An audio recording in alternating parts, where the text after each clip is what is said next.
Hemingwayho, toto už je vážna vec.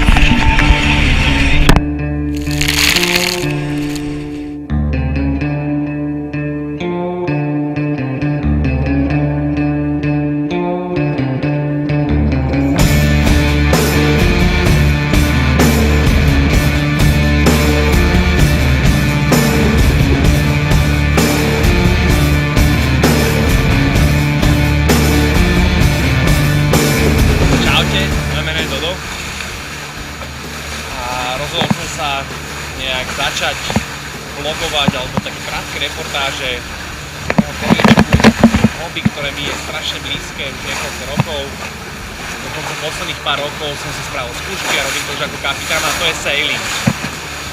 Chcel by som vám ukázať, ako to funguje na lodi a dúfam, že aspoň budem to brať ako úspech, keď aspoň jedného človeka nejakým spôsobom ovplyvním na to, aby vyskúšal túto super aktivitu.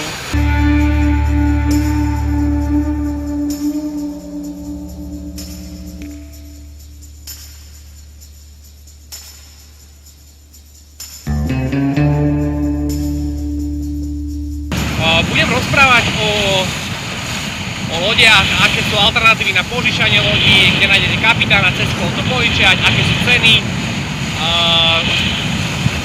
koho osloviť, akú partiu zobrať so sebou, kde ísť. Tie miesta si konkrétne ukážeme. Momentálne sme Sardinia, Korzika, ale budeme sa venovať aj Chorvátsku.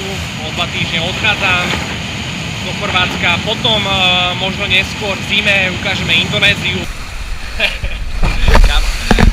Druhý kapitán sa mi dosť smeje. Zakýval. Je to fakt ťažké rozprávať ako na kameru, hlavne ja to nie som zvyknutý.